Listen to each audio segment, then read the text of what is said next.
Tema kita ditetapkan oleh pihak gereja, pengutusan dan pemberitaan dalam konteks masyarakat industrial revolution society, 5.0. Ini merupakan bukan kelanjutan juga, tapi merupakan kritik dan kelanjutan dari revolution 4.0. Memang kajian ini nggak berat kok, nggak perlu berpikir panjang, hanya perlu energi khusus. Karena tadi setting kita ke suku yang kita kasihi, kontras banget gitu loh, kontras banget. Karena di sana pun tidak pernah bersentuhan dengan kemajuan teknologi. Lalu kita berbicara melebihi kemajuan teknologi. Ya, yang saya sebut industrial revolution. Society 5.0. Dan saya menarik satu frase krisis ketuhanan dan krisis kemanusiaan. Nah, bagaimana kita melayani Tuhan, bagaimana kita mengutus dan memberitakan Injil Yesus Kristus dalam konteks dunia. Dalam konteks dunia, tadi dalam konteks suku Baduy. Sekarang dalam konteks dunia di mana suku Baduy ada, di mana dunia sedang mengalami krisis ketuhanan dan kemanusiaan. Saya namanya ini dalam rangka mempertanggungjawabkan pernyataan saya atau perkataan saya. Tulisan saya ini sudah diterbitkan di jurnal internasional Jerman pada akhir tahun yang lalu, masih Desember. Jadi sudah dikaji. Padahal saya mengkritik Jerman. Lalu saya juga membombardir Jepang dengan pernyataan-pernyataan saya demikian. Nah, Bapak Ibu sekalian, kita mulai dengan kitab suci Efesus pasal 5 ayat 15 sampai 18. Demikian firman Tuhan. Karena itu, perhatikanlah dengan sesama bagaimana kamu hidup, pay attention, how to live. Termasuk hidup dalam masyarakat industri era 5.0. Bagaimana kita hidup? Dan jangan seperti orang yang bebal, tetapi seperti orang arif. Pergunakanlah waktu yang ada karena hari-hari ini adalah jahat. Sebab itu janganlah kamu bodoh, tetapi usahakanlah supaya kamu mengerti kehendak Tuhan. Dan janganlah kamu mabuk oleh anggur. Mabuk oleh anggur itu artinya no understanding, no aware, nggak sadar, nggak siuman, no have, tidak memiliki pengertian. Itu namanya mabuk oleh anggur. Yang saya sebut boleh kata misunderstood and misuse teknologi. Itu mabuk oleh anggur. Bukan tidak sedikit anak muda yang mabuk oleh teknologi. Janganlah kamu mabuk oleh teknologi. Janganlah kamu mabuk oleh anggur. Karena anggur menimbulkan hawa nafsu, tetapi hendaklah kamu penuh dengan roh. Amin. Kemudian ayat selanjutnya, kita membaca dari Matius pasal 4 dan Matius pasal 9. Matius menulis demikian. Yesus berkeliling ke seluruh Galilea. Ia mengajar dalam rumah-rumah ibadat dan memberitakan Injil Kerajaan Allah, serta melenyapkan segala penyakit dan kelemahan di antara bangsa itu. Mengajarnya di mana? Di bait Allah.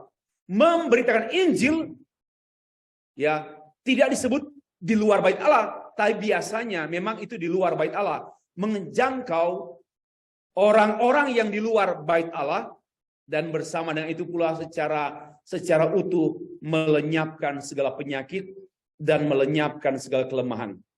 Ada komentari yang saya baca, kelemahan yang masuk ini banyak segi. Bukan kelemahan termasuk mental, kelemahan ekonomis, kelemahan kesejahteraan, itu kemudian. Lanjut, Matius pasal 10 ayat 16. Lihat, aku mengutus kamu seperti domba ke tengah-tengah serigala. Sebab itu hendaklah kamu cerdik seperti ular dan tulus seperti merpati. Di sini analoginya demikian. Kamu seperti domba, tapi kamu harus seperti ular. Domba, ular, dan merpati. Kan tidak mungkin tiga jenis hewan dilihat satu sinergis. Ya, domba itu ya tidak usah perhatikan serigala. Kita selama ini khotbahnya tekankan serigala. Domba itu memiliki kecakapan ular dan ketulusan merpati. Ya, domba, ular dan merpati. Nah, poinnya di sini cerdik dan tulus. Apa yang baru saya dipaparkan oleh Bapak Pendeta Tommy Lengkong sebenarnya mengundang kita untuk menjadi cerdik dalam keberagaman culture dan tulus kepada suku Baduy. Ya, tidak hanya memperalat demi kristenisasi, bukan demi kristenisasi. Ya, tetapi datang dengan kasih Tuhan, bukan mengkristenkan, tapi mengabarkan Injil. Beda sekali. Saya bisa menyampaikan perbedaannya sangat total, bukan fatal, sangat total. Nah, Bapak Ibu sekalian, kita garis besar daripada materi saya. Satu, pendahuluan. Dua, transisi dari era masyarakat 4.0 itu masyarakat informasi kepada masyarakat 5.0, yaitu masyarakat transformasi. Ya, kemudian yang ketiga konsep super smart society, masyarakat super smart yang sedang diciptakan oleh para ahli dan para pebisnis. Yang ketiga, kita menganalisis dulu ya. Konsep super smart society ini, analis Kristen kita dengan Alkitab yang kita rumuskan dan metodologi. Apa itu? Saya menemukan New Human Society 5.0. New Human. Manusia lain. Manusia baru. Dan kita akan terpukul. Karena sekarang manusia sedang dijadikan bukan manusia. Kemudian kelima, hubungan dialektika, teologi, humanity, and technology. Ini kita mendasar ya, ini pegangan saya. Dan yang terakhir, misi pengutusan pemberitaan dalam konteks masyarakat 5.0 dan ditutup dengan penutup. Ya, yang pertama, saya minta, memang saya diberikan 1 jam 5 menit. Saya nggak tahu kok lama sekali ya. Lama sekali. Tapi tak apalah, kita belajar sesuatu yang singkat, tetapi untuk dampak 10 tahun yang akan datang. Serius. Ini bukan Abu Nawas. Bukan juga Abu Dhabi. Kita belajar 1 jam, tapi ini menjadi daya kritis kita mencermati keadaan sekarang ya untuk 10 tahun yang akan datang. Ya. Pertama, pendahuluan. Berbicara mengenai ketuhanan atau teologi dan kemanusiaan atau humanity adalah 2 bidang yang tidak dapat dipisahkan. Bicara ketuhanan, ya pasti kemanusiaan. Bicara kemanusiaan, ya pasti ketuhanan. Karena manusia tidak berasal dari anjing, tapi dari Tuhan. Maka kemanusiaan pasti ketuhanan, dan ketuhanan pasti kemanusiaan. Ya, tidak mungkin dipertentangkan bahwa Tuhan berantem dengan manusia. Tidak banding. Jadi logikanya begini, kalau kita mau serang Tuhan, tidak tahu diri. Ya, dan Tuhan juga tidak menyerang manusia, nggak banding. Ya, tidak banding. Masa Tuhan menyerang manusia? Tidak banding. Manusia menyerang Tuhan, tak layak, nggak pantas. Apa artinya? Sebenarnya ini sudah hubungan yang memang harmonis. Tapi karena dosa tentu ya. Dan selanjutnya, teologi adalah fondasi kemanusiaan. Dan kemanusiaan adalah titik temu agama Islam, Hindu, Buddha, Zoroaster, Shinto, Konghucu bertemunya bukan pada Tuhan, bertemunya pada kemanusiaan. Maka itu orang-orang beragama yang tidak manusiawi adalah bukan manusia. Secara filosofis, prinsip ketuhanan mendahului dan mendasari prinsip kemanusiaan. Pemikiran Muslim, saya kutip, bahwa prinsip ketuhanan menerangi prinsip manusia.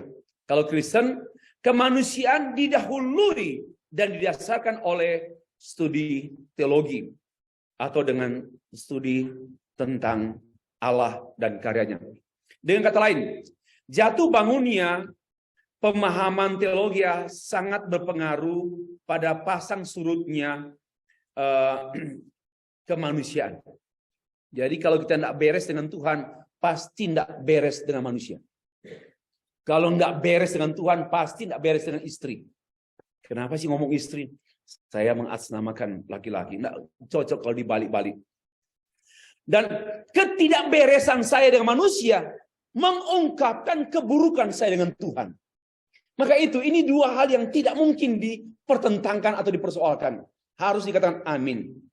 Tapi orang Indonesia hobinya mempertentangkan yang tidak patut dipertentangkan. Membesar-besarkan yang kecil-kecil, mengecil-ngecilkan yang besar-besar. Itulah orang Indonesia. Minimal Manado. Daripada dapat serangan fajar. Nah, sejak awal abad modern, teologi kemanusiaan itu teologi kemanusiaan menghadapi satu tantangan besar, yaitu kemajuan ilmu pengetahuan dan teknologi, iptek. Pada awal abad 21, kalau awal abad modern kan sekitar abad 16-17. Wah, kemudian pada awal abad 21, revolusi industri yang cepat sekali mengubah dunia. Ya. Lalu mengubah dari revolusi industri ketiga menjadi revolusi industri yang keempat. Kita tahu tahunnya, tahun 2000 sampai tahun 2005. Hanya 5 tahun revolusi industri ketiga, lalu berubah menjadi revolusi industri keempat. Tahun 2015 sampai 2019. Tahun 2019 akhir atau 20, revolusi industri kelima. Ini menurut para ahli mengklasifikasi revolusi industri. Dari awal revolusi industri keempat, masyarakat terbagi dua. Yang pertama anti teknologi dan yang kedua penyembah teknologi. Itu dunia pada sekitar 2015. Yang satu kelompok masyarakatnya penyembah teknologi. Teknologi is the key of life. No technology, no life. Lalu yang satu anti teknologi. Tapi yang anti itu bukan orang kampung, bukan orang suku Baduy, tapi orang beragama yang menganggap teknologi adalah alat setan. Syukur ada di sini. Sebelum masuk ke sini. Nah, perdebatan pro dan kontra tentang teknologi, teologi dan kemanusiaan terus meningkat seiring dengan kemajuan teknologi dan must be sincere. Apa? Teknologi makin maju, teologi merosot, kemanusiaan merosot, melorot. Inilah wajah dunia sekarang. Dunia sekarang memperlihatkan dirinya, teknologi semakin maju luar biasa dan cepat. Tapi teologi ya makin merosot, makin tidak populer, makin kurang buku yang dihasilkan. Tapi coba IT. Buku yang dipublish di Gramedia, di dekat Gramedia, terlalu banyak buku yang di up to date kan ya, update. Tapi teologi hampir tidak ada. Yang ada hanya Alkitab yang diterjemahkan dan yang kemanusiaan semakin merosot. Dehumanisasi pada masa kini merajalela. Ya, bagi saya seperti pendapat kematian perang antara Ukraina dengan Rusia. Wah, berapa saja puluh ribu orang mati. Ya, lalu pembunuhan massal. Kemudian atas nama agama membunuh yang tak seiman walaupun seagama. Itu yang terjadi. Humanisasi sekarang betul-betul melorot dalam bahasa Jepangnya. Merosot banget. Teologi pun merosot. Tapi yang meningkat itu teknologi. Coba ini gap banget. Gap yang serius. Kita harus menangis dalam hati kita. Kenapa? Mengenal Allah merosot. Mengenal ciptaan manusia meningkat. Teknologi kan ciptaan manusia. Mengenal ciptaan manusia meningkat. mengenal Allah merosot. Memahami manusia merosot. Ini degradasi dunia. Degradasi dunia. Oke, lanjut. Sebagai orang yang beragama atau yang berteologi atau teolog, tentu tidak mungkin kita menghindari teknologi dan tidak mungkin juga bergantung pada teknologi. Pasti tidak pantas kita depend on teknologi. Nah, yang pantas itu kita perhatikan ketegangan antara teknologi, teologi, dan kemanusiaan terus hangat, bahkan hot, panas, dan ini tidak bisa didiamkan. Setidaknya dalam setengah jam ke depan sudah ada solusi final untuk pegangan kita 15 tahun yang akan datang. Kemajuan teknologi terus mengubah dunia, tapi teologi kecil sekali, bahkan hampir tidak mengubah dunia. Sedih. Mana itu garam dan terang dunia? Enggak ada. Bapak Bu, garam dan terang dunia itu apa sih? Garam dan terang dunia itu adalah Injil Yesus Kristus yang ada pada orang percaya. Dan pada apa yang ada pada orang percaya itu Injil yang dia pahami, dia alami, dia beritakan. Dia memberitakan itu kan Injil yang sudah dijelaskan. Itulah teologi. Lagu-lagu tadi kan teologi, Bapak Bu. Yaitu penjelasan firman. Firman yang dijelaskan, firman yang dipahami, itulah teologi. Ya, mungkin selama ini kita masih begitu kurang akrab dengan teologi ya. Lalu dipikirkan hanya produk hanya untuk para teolog di kampus-kampus teologi. Enggak. Ya, saya pun makan siang tadi, bukan makan siang, makan nasi di siang hari. Saya tahu saya ada gejala-gejala kolesterol. Ya enggak teologis lah, makan lemak-lemak babi, lemak-lemak sapi. Enggak pantas. Enggak bilang kesehatan, itu enggak hormat Tuhan gitu loh. Udah tahu-tahu ada gejala kolesterol, kita makan lemak sapi. Bagi saya ini orang enggak waras di mata Tuhan. Kalau enggak keras-keras aja lah, katanya begitu. Nah, kembali ya. Jadi teknologi dan teologi sebenarnya itu paralel. Akhirnya apa yang dinubuatkan oleh seorang tokoh namanya Naisbitt dalam bukunya Megatrends on Technology and Technology Convergence, itu dia tulis pada tahun 1984 dan tergenapi tahun 2022 dengan buku yang dia tulis, yaitu High Tech, High Touch. High Technology, High Touch, dan teknologi sekarang just touch. Touch. Ya, itu namanya High Tech and High Touch. Hanya menyentuh-menyentuh saja perkembangan.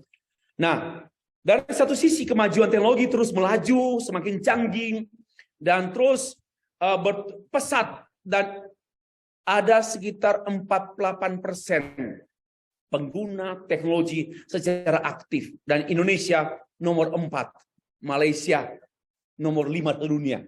Indonesia nomor 4 se-Asia. Tapi Malaysia lebih hebat lagi. Nomor 5 sedunia. Ya, nanti kalau Bapak mau artikel saya, ada sumber-sumbernya. Saya tidak punya waktu memberitahukan sumbernya di mana. Ini bukan hasil mimpi tadi malam, tapi hasil referensi-referensi yang adequate. Lanjut. Lebih jauh lagi, masyarakat yang belum melek teknologi, ya teknologi informatika, digital 4, jauh lebih banyak. Dan padahal sekarang sudah berubah. Teknologi 4.0 saja belum selesai. Ya. Baru matanya keluar, hidungnya belum ada, kayak bayi ya, prematur. Muncullah 5.0. Apa artinya? 4.0 saja gereja belum taklukan, muncul pemikiran baru. Saya katakan musuh ya, muncul worldview baru yang namanya 5.0. Wow, Bapak coba bayangkan what will happen what is happening now, ya kan? Coba yang 5.0 saja gereja belum taklukan, belum tuntas, muncul 5.0. Ini satu yang membuat saya gelisah sebenarnya. Ya, kadang-kadang saya di apartemen saya berdiri tengah-tengah malam, saya mikir, saya bukan raja dunia, saya hanya hamba Tuhan kampungan, tapi saya ada hati gelisah kenapa dunia begitu buruk banget seperti ini. Dan gereja hanya happy ya, memuji Tuhan, nggak peduli dengan misi Allah di dunia. Bagi saya ini bukan gereja, sarang penyamun. Siapa suruh? Pokoknya gereja yang tidak bermisi adalah alat setan. Ayo kita debat. Alat setan. Bahwa dari miri nggak kesetanan, tapi ketuhanan. Datang. Untuk apa? Nggak cari untung mereka. Berapa tiket AirAsia atau Malaysia Airlines? Datang. Nah, memang itu misi. Dan misi itu memang kurang terus. Tema kalau misi berlimpahan bukan misi. Misi itu temanya kurang. Tapi hidup dan jalan. Ya, sama dengan Maria dan Yusuf. Mereka itu bukan melahirkan Yesus, tapi sengsara terus. Itulah misi yang berkenan pada Tuhan. Bukan kalau perusahaan memang ya oke lah. Ada uang, ada proyek. Kalau kita tetap proyek ada, nggak ada uang. Yang ada beruang. Itulah pekerjaan besar. Sorry ya. Kalau memimpin bangsa Indonesia dengan uang banyak, gampang jadi presiden. Tapi menjadi hamba Tuhan dengan tidak ada uang, itu sulit sulit. Presiden kalah. Boleh paham nih? Menjadi pemimpin gereja yang susah uang, apalagi jemaat yang miskin hati, pelit, tapi bisa berkarya, bisa apapun yang ada, seberapapun pergi ke suku Baduy, keluar kita kan nggak mencari untung, buntung kita ke sana, mau cari apa di suku Baduy? Untuk kemanusiaan, tidak ada kalau hanya untuk Tuhan. Ya, kemanusiaannya suku Baduy adalah harga ketuhanan. Ini yang saya bahas. Maka mari sebenarnya kita terlalu banyak keluar dana untuk hal yang sepele-sepele. Tapi kita tidak banyak. Kita menghabiskan dana untuk hal yang sepele. Dan kita tidak rela keluar biaya untuk hal yang mega proyek Tuhan. Bagi saya misi di suku Baduy. Itu harganya sangat berharga. Tapi berapa banyak gereja yang peduli dengan suku Baduy? Saya peduli membangun menara besar, menara Babel. Ya, Bapak Ibu yang kasih Tuhan. Oke. Lalu tantangan ya. Hubungan antara manusia kurang intens dengan sesama karena kita sudah tahu mengenai masyarakat 4.0. Ini tantangan hubungan antar. Ya, sekarang kalau Bapak perhatikan manusia semakin bergantung pada teknologi. Maka bukan tanpa dasar sebagian peneliti bertanya demikian, apakah digitalisasi itu dehumanisasi? Apakah semua touch? Bahkan nggak touch, hanya touchless, touchless seperti kita ke hotel kan, non touch, but touchless, hanya jarak ini langsung keluar stroke atau tiket dan sebagainya, touchless. Nah, ini semua masih kurang. Apa yang ditawarkan oleh 5.0 more than that, lebih dari itu. Apa yang terjadi nanti dengan dunia yang without touch, nongol. Untuk apa? Semuanya memanjakan manusia. Dan ini sebenarnya mimpi Jepang yang diawali oleh mimpi Jerman. Nah, Andrea Peterson menyatakan demikian. Teknologi tidak merendahkan manusia. Justru katanya begini. Teknologi membuat kita menjadi manusia sebenarnya. Amin. Oh, kritis semua. Kalau enggak saya setan. Oh, kritis semua.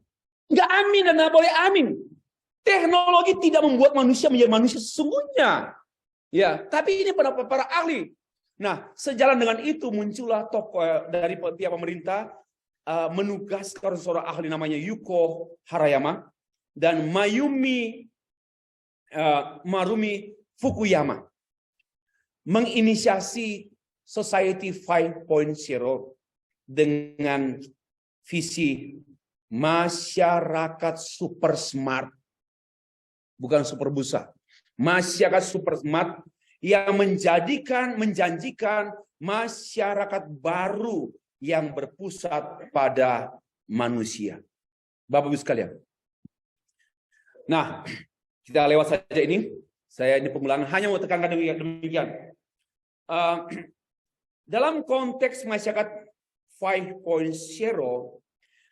dialektik antara ketuhanan, kemanusiaan, dan teknologi ini perlu kita temukan satu pegangan. Kenapa? Karena kalau hal ini tidak kita biarkan, maka kita akan jatuh pada memberhalakan teknologi. Dan kenapa? Saya percaya teknologi itu memengaruhi manusia, tapi tidak menentukan nasib manusia. Ini kata kunci. Siapa bilang teknologi? Ini berpengaruh, ini semua berpengaruh. Ini semua berpengaruh. Hanya influence, bukan destiny, bukan menentukan, bukan. Tetapi sayangnya ke depan kita akan ditentukan oleh teknologi. Dan betul, nasib kita, nanti saya terangkan secara singkat, akan ditentukan oleh teknologi. Dan akhirnya kemanusiaan hilang menjadi post-human and transhuman after this. Transisi era information society 4.0 kepada 5.0. Saya pikir saya sudah cukuplah lewat. Karena pada Jerman memulai tahun 2011, maka muncullah yang dikenal dengan smart factory, inovasi, mesin, robotisasi demi peningkatan produksi. Dan bukan lagi manusia yang menjadi subjek. Yang menjadi manusia bahkan menjadi objek, bahkan objek tak langsung. Ya, objek tak langsung. Yang ada sekarang, ya sudahlah, sudah banyak layanan masyarakat yang tidak menggunakan human resources. Mulai tol, nggak ada orang. Nantilah di rumah sakit pun tidak akan ada dokter lagi. Sudah pakai teknologi. Dan semua manusia menjadi bukan manusia lagi. Kenapa? Dimanjakan oleh teknologi ala 5.0. Wah, kita harus gelisah, Bapak Ibu. Saya sudah lama gelisah sejak buat artikel ini. Saya mempelajari serius dan wow, kita sedang terbakar dari bawah dan kita masih happy, happy, ya. Itulah problem yang kita hadapi sekarang. Lanjut. Para ahli, mengklasifikasi ya 5.0 ini saya lewat saja, yaitu perkembangannya. Ini perkembangan diklasifikasi oleh para ahli. Pertama, society 1.0 and 2.0, 3.0 and sampai 5.0. Nah, teknologi telah dan sedang mengubah manusia, tidak lagi menjadi manusia sekuler modern yang menolak hal-hal supernatural dan spiritual, tetapi menjadi manusia yang disebut oleh Nick Bostrom post-humans. Ini, coba buka Google, post-human. Ya, manusia yang melampaui manusia. Manusia yang tidak lagi sebagai manusia. Dan itu yang sedang ditawarkan oleh Jepang. Ya, kita menjanjikan satu super smart society di manusia, di mana manusia akan menjadi manusia yang super smart. Ya, dan sesungguhnya mereka disebut post-human. Nah, saya pikir lewat post-human ini mencoba menciptakan teknologi untuk kehendak sendiri. Tetapi di sisi lain, post-human hidup bekerja dengan batas teknologi. Jadi teknologi membatasi dia dan membebaskan dia. manusia akan bebas melampaui limitasinya karena teknologi. Tetapi juga tapi dia juga dibatasi oleh teknologi. Ya, lebih daripada robotik. Robotik itu produk 4.0. Sedangkan lebih daripada robotik itu 5.0. Wow. Inilah yang kita sedang hadapi, Bapak Bu. Hanya agak tertunda gini. Saya bersyukur dengan COVID-19 ini, virus ini. Agak menunda gerakan global 5.0 dari Jepang. Dan ini disponsori oleh pemerintah Jepang. Kenapa? Saya nggak sabar aja mengatakan, sebenarnya perang dagang. 5 tahun yang lalu, dagang dunia dipengaruhi, dipelopori atau dikuasai oleh Jerman, teknologi. Dan Jepang surut. Kemudian Jepang menyaingi, ini perang dagang. Tapi yang merusak dunia, yaitu manusia. Coba lihat para pedagang jahat yang pura-pura demi membela kemanusiaan dengan menawarkan teknologi canggih, tapi sebenarnya membuat manusia post-human. Bapak Ibu, saya pikir saya lewat ini. Ya, Bapak Ibu sudah tahu. Saya mau tekankan tujuan dari konsep Society 5.0 digagas untuk mengintegrasikan virtual dan ruang fisik menjadi satu. Sehingga semuanya menjadi cepat dan semuanya menjadi mudah, cepat, semuanya terjangkau. Dan ini namanya kecerdasan buatan. Ya, 5.0 suatu sistem seperti transportasi, kesehatan, pendidikan, terhubung semua. Nah, KTP, pajak itu, apa itu? Kartu pajak itu, semua akan kesehatan, semua only one card. You can go to anywhere, only one card. Dan ini tersistem. Dan kita sedang disistem oleh apa? Teknologi. No more naturality, no more maturity. Wah, Bapak Ibu. Sadar kita, ya saya hamba Tuhan menjelami ini, memikirkan saya tidak mau bombardir juga menakut-nakuti dunia, enggak. Tapi ini nyata dan sedang dalam proses. Ya, sedang dalam proses. Semuanya terpadu, kata terpadu. Kereta api, nanti pesawat, kereta api, kapal laut, semua rumah sakit, pendidikan, semua terpadu. Only one card. Saya kemarin ke lurah karena kartu KTP saya sudah kabur. Dan minta diganti. Oh, nggak bisa Pak Stefri. Nanti tunggu saja, kita akan ada KTP elektronik. Wow. Dan itu akan terhubung dengan semua yang lain. Ya ini reality. Reality. Oke. Dengan demikian Society 5.0 merupakan masyarakat super smart yang dibangun di atas masyarakat informasi 4.0 yang dapat diwujudkan dengan mewujudkan masyarakat sejahtera yang berpusat pada manusia sehingga menjadi era yang nyaman, hidup sejahtera, sehat, bahagia. Itulah yang ditawarkan oleh Jepang. Yang gagal ditawarkan oleh Jerman. Jerman menawarkan ini pada 4.0 tapi gagal karena dikritik. Kenapa? Terlalu robotik manusia ini. Nanti kalau Bapak Ibu perhatikan saya, tidak hanya masyarakat sejahtera, nyaman, sehat, ya, tidak hanya itu, tetapi juga menciptakan lingkungan ekosistem alami yang terbuka, ekosistem ekonomi, inovasi yang terbuka, dan tetap menjaga kebebasan pribadi atau privasi komunitas dan pribadi. Ini yang sedang diupayakan oleh pemerintah. Dan kalau saya nggak tahu apakah oknum-oknum pemerintah dunia ini mereka sedang dibawa oleh arus berpikir 5.0 karena saya mencermati sudah ke arah sana. Baru 2 tahun Bapak Ibu. 5.0 baru 2 tahun. Dan saya bersyukur oleh karena sempat dicegah, diperlambat oleh COVID-19.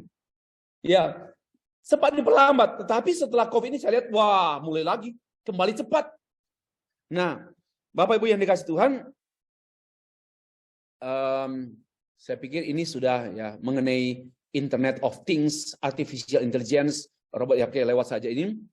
Biar tidak saja. Oke, kemudian higher order thinking skill, HOTS itu sedang diterapkan di company-company, bahkan di negara-negara. Higher order thinking skill. Kecakapan berpikir tertinggi tapi teratur dan terkontrol. Bapak Bu, ini saya pikir anak-anak muda ke depan Indonesia ini akan di sini. Dan akan diatur oleh satu sistem. Saya nggak bicara antikris, enggak. Itu lain lah. Jangan dihubungkan. Nah, pemerintah di banyak negara dan umumnya perguruan tinggi, bahkan sekolah dasar di Indonesia, meresponi konsep Society 5.0 dengan puji Tuhan, tanpa bersikap kritis. Coba buka semua artikel, jurnal-jurnal, menulis tentang 5.0, positif semua, termasuk pemerintah, kabupaten, provinsi, gubernur, senang sekali dengan 5.0, tanpa daya kritis. Kampungan betul. Ya, saya katakan kampungan. Masyarakat super pintar, super intelijen ini adalah masyarakat yang dapat dicirikan satu. Walaupun manusia memiliki kebutuhan yang berbeda-beda, namun dapat dipenuhi sesuai dengan yang diinginnya, baik jenis maupun jumlahnya. Coba, semua terlayani dan puas. Ini janji omong kosong loh. Ya. Dan ini sudah ditiru oleh company. Semua stakeholders itu, walaupun stakeholdernya berbeda-beda atau customernya berbeda-beda, tapi terpuaskan semua. How to satisfy customer. Dan ini sedang bergerak not only di company di perusahaan-perusahaan, tapi mulai di sekolah-sekolah juga, perguruan tinggi. Making student happy, making student satisfied, puas, dan itu yang sedang terjadi. Masyarakat yang menerima layanan berkualitas tinggi. Sekarang layanan bisnis produksi merosot, bisnis jasa meningkat. Kenapa?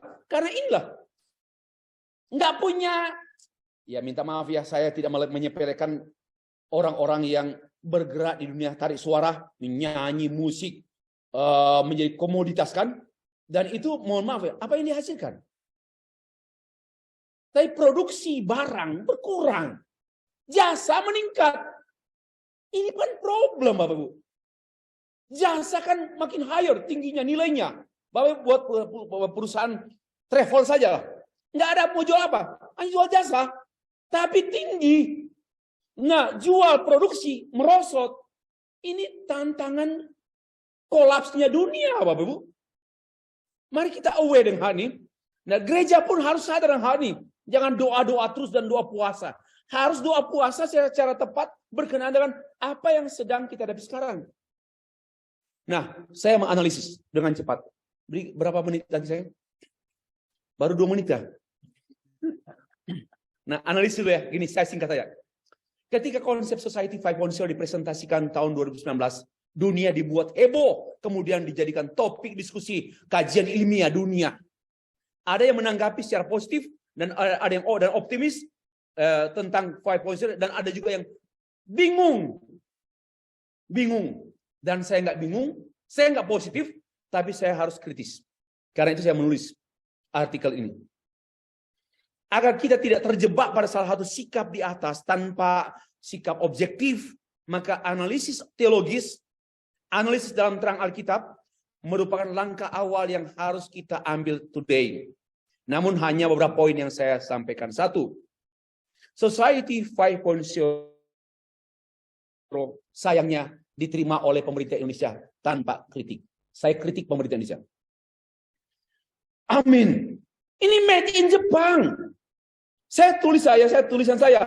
Hati-hati dengan Nippon. Hati-hati dengan slogan Jepang dulu. Jepang cahaya Asia. Dan mereka sedang buat itu. Bahwa melalui produksi 5.0 industri, Jepang cahaya dunia. Not only Asia. Saya bilang pada pemerintah, ditipu kamu. Kita harus kritis. Saya nggak tahu tulisan saya ditanggapi atau tidak, tapi sudah di Jerman diterbitkan. Ya, saya singkat saja. Oke, yang kedua, saya lewat saja. Ini saya membuat tulisan nggak dikritis. Maka begini, Peel Society 5.0 langsung ditelan tanpa membaca petunjuk dan bahayanya. Kami minum obat kan aturannya ada kan? Kenapa pemerintah kita tidak membuat aturan? 5.0 itu harus aturan Indonesiawi dan Pancasilais. Tetapi mengadopsi Nipponisasi, maka terjadi Jepangisasi Indonesia. Saya punya nasionalisme terganggu. Mengapa dunia menerima 5.0 bahkan tanpa mengantisipasi kelemahan bahaya yang ditimbulkan? Ingat, masyarakat 5.0 adalah ambisi pemerintah Jepang. Haruskah seluruh dunia, termasuk gereja, mengikuti cita-cita dan ambisi pemerintah Jepang dengan Super Smart Society 5.0? We will be zero. Yang kedua, analis saya, sebenarnya 5.0 ini adalah perang dagang dunia. Karena bisnis dan ekonomi Jepang agak merosot 10 tahun terakhir ini. Dan yang terdepan itu Jerman serta Uni Eropa. Dan dia buat upaya untuk mengalihkan. Mulailah mereka mengkritik 5.0 banyak kelemahannya, tidak manusiawi, hanya memperlat manusia jadi robotik. Tetapi mereka menyampaikan 5.0 akan mensejahterakan manusia. You only have only one card and you can do anything by that card. Ya, hanya satu. Itu menjanjikan kebahagiaan pada kamu dan juga kamu akan mengalami terlayani secara maksimal. Inilah yang ditawarkan oleh Jepang. Dan saya pikir sesungguhnya ini merupakan perang dagang. Yang ketiga, lewat saja ya. Ini propaganda Jepang nih. Sejak tahun 1942 juga. Sampai yang ketiga, Society 5.0 adalah mimpi besar tapi nggak pasti. Ini sama dengan mimpi orang di siang bolong. Dan saya bersyukur dengan COVID-19, mimpi ini agak terganggu. Dia bangun lagi. Kenapa saya bangunkan saya? Dia sekarang tidur lagi dan mimpi lagi. Ini sedang kerja. Ya, mimpi besar. Saya sudah tulis. Nanti bahan ini saya berikan pada panitia supaya bisa dimiliki oleh Bapak Ibu, bisa dikritisi.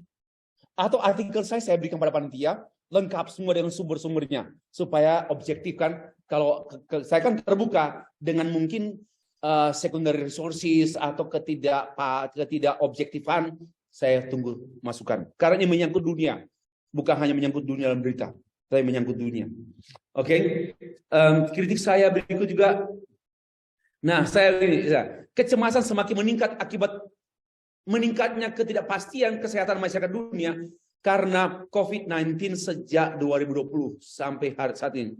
Karena itu mimpi masyarakat 5.0 lebih banyak harapan. Tapi mimpi itu tetaplah mimpi. Dan itu juga mimpi orang lain. Yaitu mimpi pemerintah Jepang. Saya bilang pada pemerintah Indonesia, hey, masa kalian mau dimimpikan oleh Jepang? Kita Indonesia harus punya mimpi sendiri. Malaysia harus punya mimpi sendiri. Jepang lah, mimpilah sendiri. Jangan ajak orang lain ikut mimpi. Masa mimpinya kita libatkan mimpi dia. Enggak sesuai. Nah, berdasarkan penelitian dilakukan oleh World Economic Forum tahun 2022 ditemukan 10 kemampuan yang relevan untuk menghadapi Society 5.0. Kemampuan memecahkan masalah yang kompleks, berpikir kritis, kreatif, manajemen kualitas, berkoordinasi dengan orang lain, cerdas emosional, menilai dan seterusnya. Tapi saya mengkritiknya. Ke-10 kemampuan ini bukanlah hal baru. Itu sudah lama ada. Sebelum ada 5.0 sudah tahulah kecerdasan emosional, menilai, memutuskan. Kamu mengada-ada. Hei Jepang, lu mengada-ada. Ada orang Jepang sini? Yang keempat, Society 5.0 adalah transhuman and posthuman. Saya mau tekankan ini. Apa maksudnya? Maksudnya yaitu manusia menciptakan teknologi sesuai dengan keinginannya. Oleh karena itu manusia memprogram dirinya melalui komputer untuk menjadi apa yang diinginkannya. Ya, itu sebabnya kemajuan teknologi komputer telah menimbulkan perubahan pemahaman sehingga muncul istilah transhumanisme. Transhumanisme adalah gerakan filosofis dan sosial yang bertujuan untuk mempromosikan penelitian dan pengembangan teknologi dalam rangka apa? Meningkatkan manusia menjadi unggul. Ya, menjadi unggul, mampu meningkatkan daya indera, lumintang, daya manusia, kemampuan emosional, kemampuan kapasitas, tapi lewat teknologi. Coba, dengan teknologi orang mulai semakin peka. Dengan teknologi orang semakin emosi. Dengan teknologi orang semakin memiliki kemampuan kognitif. Ini kan sedang membuat manusia transhuman. Dengan mesin. Sebenarnya ada manusia kan sudah mati. Tapi dihidupkan oleh mesin kan. Ada manusia sudah mati. Tapi bisa dihidupkan oleh mesin bahkan menjadi cerdas karena bantuan teknologi. Itu pernah ada film 20 tahun yang lalu saya memperhatikan. Saya ini ngomong kosong. Betul loh. Sekarang mau buat cantik dengan teknologi. Mau buat pandai dengan teknologi. Manusia dibuat lebih berkualitas dengan bantuan teknologi. Mau panjang umur, teknologi. Ini sama dengan mimpi setan. Sudah tahu setan bermimpi. Kamu akan menjadi seperti Allah, nggak mati. Kejadian pasal 3. Kamu akan menjadi seperti Allah dan kamu tidak akan mati. Dan inilah yang saya cermati merupakan perjuangan 5.0, menawarkan janji muluk-muluk dan bohong kepada manusia. Dan manusia Indonesia tidak kritis. Haleluya, puji Tuhan, berkat Tuhan 5.0. Yes, itu bagi saya juga God's blessing, but must be critical, harus dikritisi. Oke, lain. Lalu saya mau lewatkan, saya sudah kritisi itu mengenai post-human. Post-human sama dengan cyber, robot manusia di mana teknologi informasi dimasukkan ke dalam tubuh manusia. Transhuman berkaitan erat dengan upaya untuk meningkatkan bioteknologi manusia seperti peningkatan kualitas kognitif, emosional, sensorik, kesehatan makin prima dengan teknologi. Kita masih nggak percaya ya? Tunggulah 2 tahun depan. Ayo, mau sehat datang ke Penang. Mau sehat datang ke Hong Kong. Mau sehat datang ke Jepang. Untuk apa? Meningkatkan vitalitas kelaki-lakian dengan teknologi. Maka pulang dari Jepang bawa teknologi. Ketemu istri. Mama, kita akan happy ya dengan teknologi. Ini semua kayak anjing.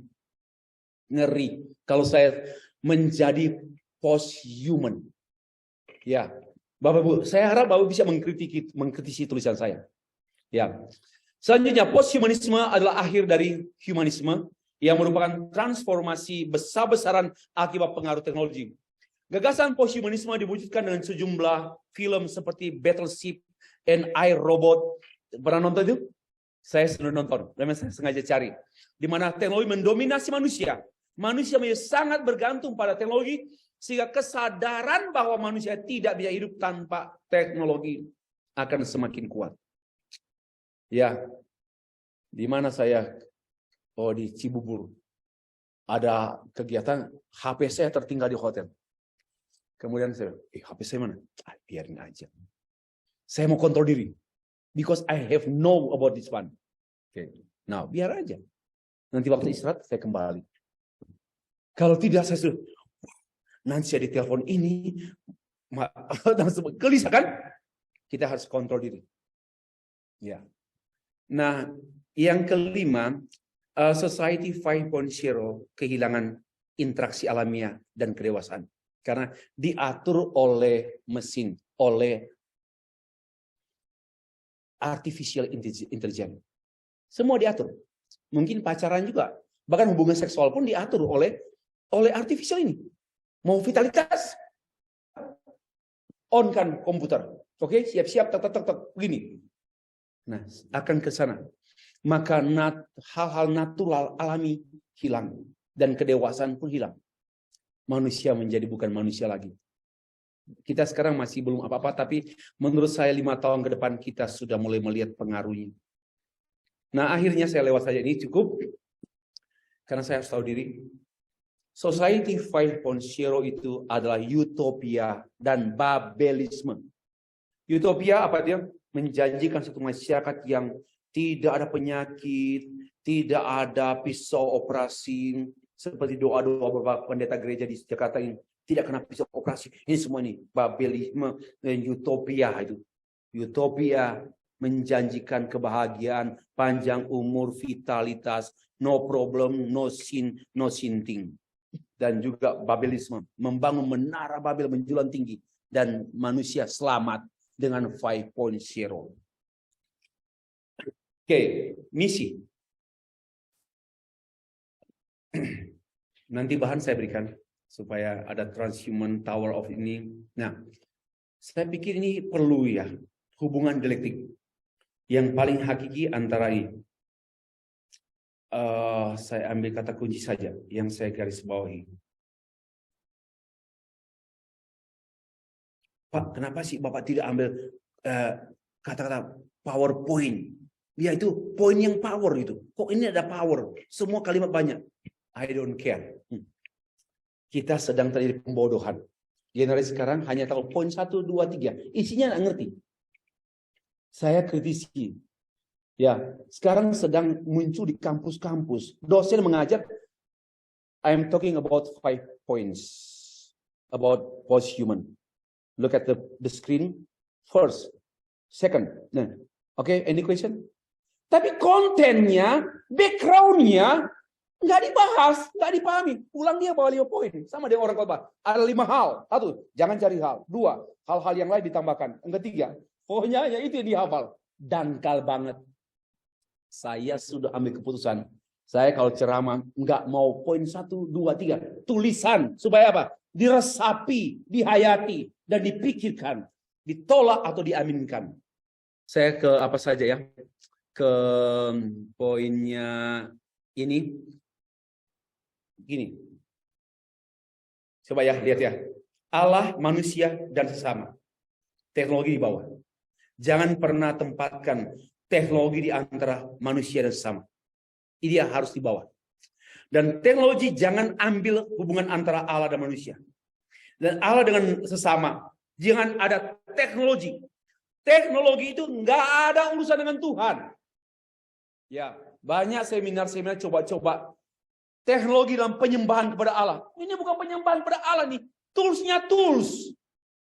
Ya, saya lihat ada ceramah-ceramah ya. Teknologi penting dalam ibadah. Tidak penting. Karena itu bukan makhluk hidup. Dan tidak ada urusan dengan Tuhan. Yang penting ibadah itu urusan dengan Tuhan. Tuhan tidak berteknologi. Tuhan pun tidak berteologi. Tuhan hanya berhumanity. Ini ya. Biar, baik. Nah, tidak boleh ada teknologi antara saya dan Tuhan. Dan sebenarnya antara saya dan istri saya nggak boleh ada teknologi. Tetapi coba perhatikan, manusia sesama di bawah teknologi, di bawah. Ini saya sudah jelaskan, perlu dibahas dan dibaca ya. Kemudian ke misi. Misi dalam konteks Society 5.0. Inti misi itu pengutusan. Secara sengaja. Bukan sekedar saja program. Sorry, mission is not program. Tetapi totalitas gereja itu misi. Ya, maka itu kalau gereja menghabiskan dananya untuk misi, sehat. Tapi kalau gereja hanya 10% dananya, itu bagi saya masih kerasukan setan. Nggak benar gitu. Hanya urus diri sendiri, pastoral, makan sendiri, kemudian pembinaan. Itu penting tapi nggak terpenting. Yang terpenting yaitu yang dipentingkan Tuhan. Yaitu aku datang untuk mencari dan menyelamatkan yang hilang. Kenapa yang sudah ditemukan dianggap paling penting oleh gereja? Ya, kenapa? Ya, nah, dalam kata itu pengutusan itu sengaja dan juga berkesinambungan dan tuntas. Tidak mudah. Saya pikir hati Pak Pendeta Minggus memikirkan menjangkau suku terabaikan itu 10 tahun hampir kita kan euforia Kalau ada kelompok bertobat percaya tuh, haleluya, makin semangat memberi persembahan, makin semangat berdoa. Ini 1 ekor pun hampir nggak nongol. 1 orang pun hampir tak tersentuh. Hanya ada terbuka dialog dan komunikasi. Atau 1 saja, 10 tahun 1 orang percaya. Kita anggap, saya pikir hamba Tuhan yang melayani seperti ini luar biasa. Tuhan nggak tertarik dengan jumlah. Ya, Tuhan nggak tertarik dengan jumlah. Dan Dia melihat kita yang menekuni secara intens, pengutusan sengaja dan tuntas. Ya. Misi dalam konteks masyarakat society 5.0 itu adalah pengutusan melampaui batas geografi. Itu poin misi. Melampaui batas geografi, yakni misi kepada yang belum terjangkau, yang saya sebut frontier mission, dan terkait dengan 1040 windows. Itu di mana? Ya, dari Afrika, Timur Tengah, Asia, Pasifik. Itu adalah orang-orang yang menjadi perhatian Tuhan. Kenapa? Karena mereka sedikit yang percaya, tapi yang melayani mereka sedikit juga. Banyak orang melayani di luar itu, pelayan misionari, dan banyak dana di luar itu. Ini ketidakadilan gereja.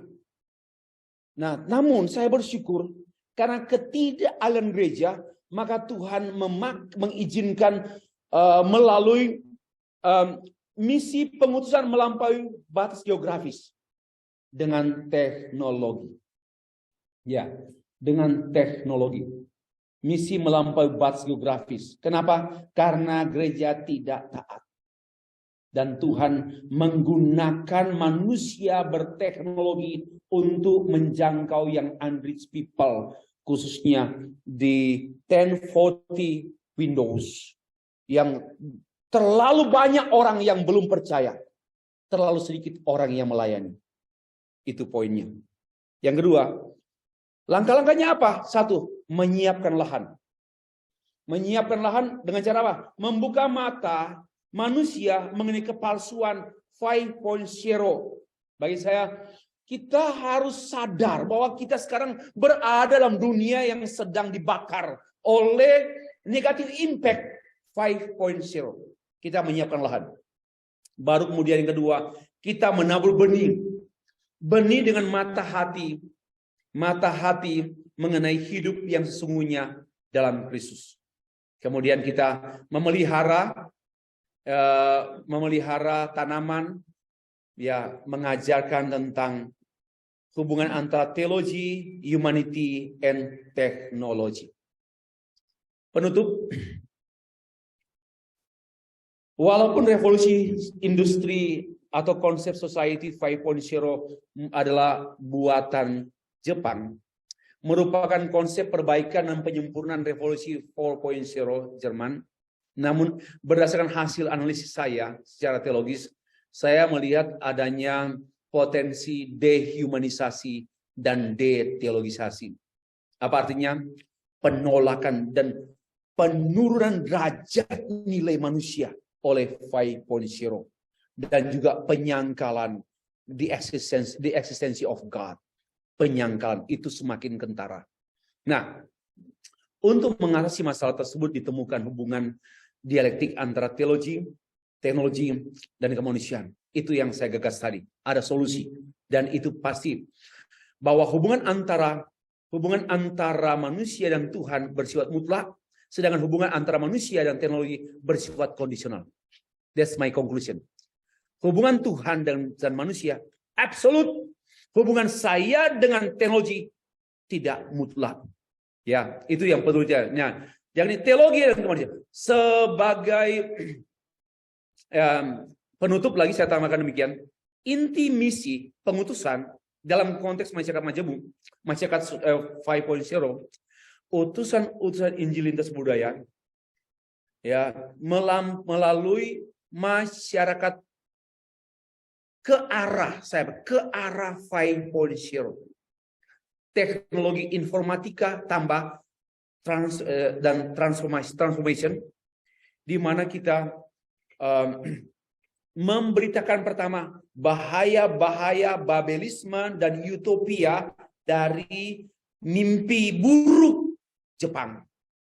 Lalu mendeklarasikan, kita jangan biarkan jemaat dibohongi oleh Jepang dengan janji-janji kemakmuran produk Jepang. Ya, kita harus memberitakan Injil yang jujur tentang kemanusiaan yang sejati, yang diberikan oleh, bukan ditawarkan, yang disampaikan oleh Tuhan Yesus Kristus melalui saudara saya. Amin. Terima kasih.